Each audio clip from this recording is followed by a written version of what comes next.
नमस्कार, मेरा नाम डॉक्टर शैलेंद्र लालवानी है। हमारे पास जो भी पेशेंट लिवर ट्रांसप्लांट के लिए आते हैं, उनका एक सबसे बड़ा क्वेश्चन होता है कि कहीं हमारे डोनर को रिस्क तो नहीं है डोनेशन के बाद, या उनकी लाइफ डोनेशन के बाद कैसी रहेगी। तो जैसे ही डोनर हमारे पास आता है, उसकी हम फिटनेस चेक करते हैं सबसे पहले, जिसमें सबसे पहले जो हम उनके बेसलाइन ब्लड टेस्ट, उसके अलावा सीटी स्कैन करते हैं, जिसमें हमें पता चलता है उसके लिवर की एनाटॉमी क्या है, लिवर का साइज़ क्या है, जो उसका लिवर काट के पेशेंट में डालेंगे वो पेशेंट के लिए सफिशिएंट है कि नहीं है, जो पार्ट हम लिवर डोनर में छोड़ेंगे वो डोनर के लिए सफिशिएंट है या नहीं है।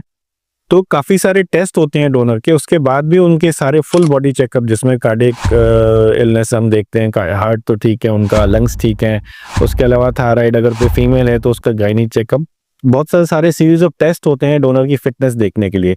उसके बाद अगर हमें लगता है कि डोनर फिट है तो ही हम उसको डोनर की तरह लेते हैं। इन टेस्ट में कभी भी कहीं भी हमें लगता है कि डोनर को 1% से ज़्यादा का रिस्क है तो हम उन डोनर को रिजेक्ट कर देते हैं। तो हम फैमिली को बोलते हैं कि दूसरा डोनर लाए। तो डोनर की सेफ्टी हम एज ए सर्जन हमारे लिए भी बहुत इंपॉर्टेंट होती है, और डोनर की फिटनेस देख के ही हम डिसाइड करते हैं कि वो डोनेशन के लिए एलिजिबल है कि नहीं है। जो डोनर होता है उस लिवर एक ऐसा ऑर्गन होता है जो रीजनरेट करता है।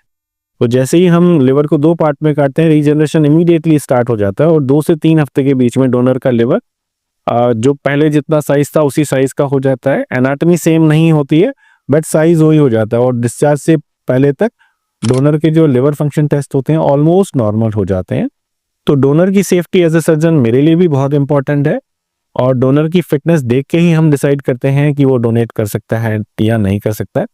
तो ये एक मिथ है कि हम अनफिट डोनर को एज ए डोनर हम ले सकते हैं। डोनर फिट होगा तभी हम डोनर को एज ए डोनर लेते हैं। Thank you so much.